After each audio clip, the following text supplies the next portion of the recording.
Now Hyde and Kemp. Hyde in the purple kite trailing Kemp with a gray band stripe in the middle of the kite. They're on Lake 2. And again, a crucial race for Daniel Kemp. And that's because he needs to win this to stay alive and be in contention for the semis. There's a lot of math involved, so I can't predict everything, but I guarantee he has to win both races today to have a chance to make the semis. And going into today, he was tied for third. Fourth For that last so position. 3 boats were tied for fourth. In the semis. So this would be a huge win for him. You see Kemp jibing out there, so that means that Hyde did a really good job at jibing on his breeze, and Kemp just wanted to get out, get some clear breeze. But what this does mean is it does just defer the problem. It means that now Hyde can come and place his next jibe on, and Kemp's that little bit closer to the ley line. They do have another jibe in them if they need to, but now Hyde's got the choice to pick where he wants. Kemp's advantage here is that he's on the opposite jibe, so he's able to harden up or bear away with more power in his spinnaker if he wants to. But looks like Hyde's doing a good job there of just getting on his breeze. If Daniel Kemp's spinnaker starts collapsing, you see start going a bit wobbly like this, that means Hyde's on it, and Hyde's going to really gain big time here. Hyde's jibe wasn't as good as we're used to seeing from them. But look at this. Is he jibing back? Yeah, Kemp jibing out Kemp here. is jibing away. He's seeing what's happening. Yeah. I think smart move there. If you have power in that kite, you jibe out when you have it rather than just wait and wait and wait. And here now they're setting up to go up. They're out of sync here, so that's good for Hyde, but Kemp's kept his air clear and kept the boat moving fast downwind. They're coming into the gate. They've got about 150 meters or so into the leeward gate at the end of Lake 2. And look at this. He's actually recovered. Yeah. And he's on starboard tack, Matt. Not a great jibe there by Hyde. Just kind of came out a little bit hot. The spinnaker pulled the boat sideways, not forwards. So Hyde coming in with a lot more speed here. You know, Hyde right on his tail here. If I was Hyde there, I might have considered jibing out, taking that speed and getting a split here. But I might have too, you know, they've done a really good job of applying the pressure and turning the screw. Didn't quite work, but they really applied the pressure there and keeping it close. And you see Hyde tacking away. He has to, because the wind is bouncing off the sails of Daniel Kemp and into Hyde's sails, which definitely slows you down. So he had no choice in following him around the same gate to tack then. And so we'll see again. Here we go. If he can find a little breeze outside and perhaps a bit of a lefty, meaning the wind shifting slightly to the left, he'll be ahead. But in Southern California, you know, you'd sort of say that odds are that Kemp is probably going the right way. And he is going. Andy, follow up and tell us why he's going. Well, you have a southwester breeze, and he's going more towards the west. And so because you think the west, the breeze will slowly. Shift. The problem is a day like it's a very slow change, and so we'll see if he gets any of that. But if he does get any of that, and here he goes tacking, so he may think. He must believe that he already got some of the header, meaning he was down, sailing more towards the right, and then tack. And, of course, that means you're sailing higher on starboard tack going out. So let's see what happens. Yeah, and Hey-Ho just crossing the line just off your screen now to take his race win. So Hyde coming back. Hyde's got a lot of pressure coming back. He looks like he's fast, but not sure how they're going to come back bow to bow. That's the Hey-Ho-Fong match. My favorite match of the day. I keep trying to start that match. And Hey-Ho has indeed beaten Fong. And Hey-Ho is looking now, Andy, like a pretty much a certainty in the surefire semifinalist. Yep. Good guy, Royal Sydney Yacht Squadron. We have periodic entries from Royal Sydney, and I think we've had a winner or two. But great club in Australia. There is Sienna Nichols with the blue flag in boat 5 against Sam Scott coming in on port tack. Sienna has the right of way, and Matt looks like she's ahead as they come into the top mark. This is a very important race for both of them. Sam Scott has a 1-point advantage. If Sienna beats him in this race, then he loses that advantage. And also she's beaten him, which is one of the tie-breaking things. So this is a huge race right here. Yeah, very good if you're of a BYC persuasion right at the moment. Yep. The race isn't over though. You know, Sam Scott and his team ride on their transom. They're length or two behind, close enough that they can really come in. You saw what Kemp had done to him by Hyde on that last leg. You know, the same can happen here, and they're even closer this time. Yep. That blue and white kite belonging to Nichols, the blue kite belonging to Scott, Sam Scott. And they both simul-jibe. Let's talk for a moment. All this is pretty close. Let's not talk about Sienna and her background. Let's watch this. So here, and if Nichols' kite starts looking soft, starts collapsing in, that's a sign that they're getting affected. But as long as they're keeping it up and keeping that kite powered up, they're looking good. I think right now they're far enough forwards, they're just okay. But if they go down on one of these waves badly, or Scott gets a bit of a surge, that Scott's going to be able to get across the bow and really get it. They're up high now. Well, Sienna's doing the right thing and staying high. You know, keep the other boat, give the other boat no options, basically. Okay, and then another simul-jibe here. Really good job by Nichols there by actually turning the bow enough to get across the bow. Here, if they can get that power, they're going to be in a good position for clear breeze. The jibe was, again, unusually for them. Their jibe wasn't very good, so they've allowed Scott to catch up a little bit, but he's still behind. Sam Scott sailing with Finn Balchin, Elisa Marshall, and Hugo as we'd say in Europe, McMullen. And as we said earlier, Sienna Nichols from the host Balboa Yacht Club sailing with Maddie Nichols, Eddie Kleem, and Kai Brennan. Tight match. Yeah, I think Nichols there thinking that they had a good amount of speed, go down a wave and jibe and just try and get a little bit of an extension. But what they have done here is put themselves in a vulnerable position. If Scott can gain up to them, they can pin them out.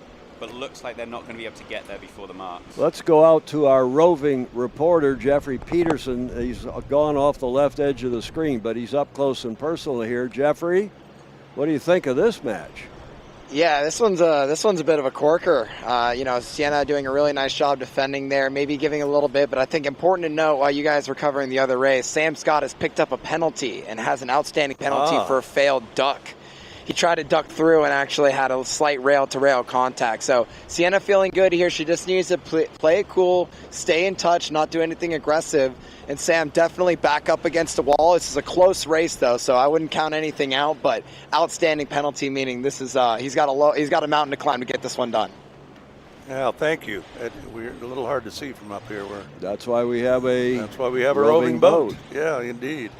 The Hyde-Kemp match coming downwind into their look at finish this. here. Boats overlapped. We hear some yelling between the two boats. Oh, look at this. So Hyde trying to run into this pin end zone. If he gets within 2 boat lengths, he has rights. Kemp, if he can luff him up, be overlapped and take him outside, he can control it. Looks like Hyde's done a good job of just getting bow forward. I think that, they could be anywhere on this leaderboard, given a couple little different situations. Andy, what's the implications now? We heard from Jeffrey that Sam Scott owes a penalty. Right. He has to do that loop, as Matt described earlier, before the finish. He can take it any time, but normally they wait till the finish because you can do it quickly and get across the finish line. Sometimes, if you are ahead of your competition in this condition, Matt, by how much? Probably 3-4 boat lengths, maybe 4 boat lengths. Now the breeze is built at a couple of knots. It just takes a little bit longer to do that turn in this breeze, just because the other boat is coming in so much faster. You need a little bit more distance. And if you're Sienna Nichols and your opponent is, you can see the yellow flag there on the umpire boat, and your opponent owes a penalty, how do you change your race tactics? There's 2 approaches. You either keep on doing your own race and believe in yourself to win the race normally, or what you could do is just reduce the chance of giving them a chance to offset. So here, if she's going to be leading around the top mark, I would make sure you get a good set, get towards this lay line out here, and then jibe in so she can lay through the finish on starboard. Because if she goes early, that gives a chance for Scott to roll over the top or go in behind and hook her out. Or if she goes too late, it gives a chance for Scott to roll over the top and then use the boat as a mark trap and be able to stop her and try and offset their penalty. So, and that, I was just going to have you explain that there are two ways to, you either do your circle and stay ahead, or you basically try and offset your penalty. So you try and make, it would be Scott trying to make Nichols foul here. So Nichols here, you know, boat length ahead, run out to this jibe point here. You got your tactician call a good jibe point, so as you can go to the pin end or you can go to the committee boat.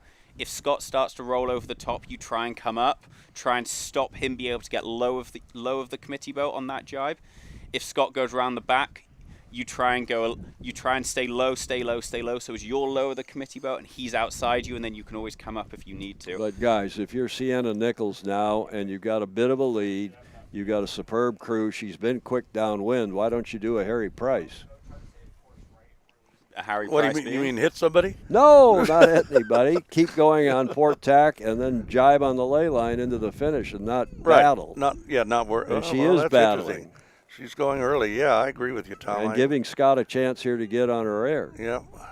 Well, there's still a fair bit of separation. We call the distance side to side. There's a good shot here from Chris Bretschker and Dylan. Side to side distance we call gauge, dating back to America's Cups that Andy and I were involved in the late 70s, early 80s. And she is, she's going to feel it, Matt. Yeah, she's being affected here. I think she should do a quick jibe out, just clear the breeze. You know, she's got, or come up big time. Just kind of sitting doing nothing is a bit tough. Close to the ley line, isn't she? I can't really see. She's probably close to laying the And, of course, Scott has to finish. do a penalty. Right. Yeah, it's definitely advantage Nichols here. Just don't do anything stupid. If Scott does come down and he feeds over the top, you take him up and build speed, get matching speed, and then you can go. Right. Let's go to Jeffrey, who's alongside this match. Tight match, actually, coming into the finish between Nichols and Scott. Yeah, this is Nichols doing a very nice job of just picking a nice, healthy ley line into the middle of the line. She doesn't have anything to do. If Sam Scott rolls her, that's fine. You let him go. All she has to do is put up a little bit of a fight, but just know she's just got to sail straight off the line. The only thing she can't do is earn herself a penalty here. So you see her being very gentle with the luffs, right? She's throwing the ball up, making it hard for him, but even if he goes over the top, that's fine by me. Like, in this case, he's got a penalty. You've got all the protection in the world. The only thing you can't do is earn a penalty here. Well, those two orange marks, of course, are the gate, and you can see the starting line in the upper right corner, the yellow buoy, and the committee boat. We've had a lead change here, but again, Scott owes a penalty. You can see the yellow flag on the umpire boat in the lower left corner. So, Jeffrey, why would Scott have, he sort of lost his spinnaker there for a bit. Was that on purpose? I think he was trying to find a way to get Sienna in close to him. I think he had some opportunities earlier on to maybe try to drag the race up a little bit. Like, they sat low and slow for a while, and it really just gave Sienna the time. Like, what Sam needed to do was buy him some room on the ley line by sailing hotter, drag the race up, because he needs to be able to jibe or have some sort of distance on the other board in order to even hope of wiping that penalty off. But by sailing straight there, he basically kind of accepted his fate. He gave it a good effort, but, you know, there's very few options you have when you get that deep in the box. So he never absolved his penalty there, Jeffrey. Is that right? Yeah, so he never absolved his penalty, but by Sienna finishing the race before him, the umpires take the penalty down and carry on with your day. I just would have, my philosophy has always been, and I don't know if you share this, but even if that's going to be the result, you still do your penalty turn just to practice it. Well, practice it, but also if for some reason there's a technical protest against the other boat for some reason, and you've not done, now he's not finished technically, so that is Sam Scott. So if for some reason, it's very rare and very unlikely, but if for some reason Sienna is protested by the umpires, the jury post-race for some technical protest, then he has lost the chance to win the match. Right. So you always take the penalty, even if it's probably not going to mean anything.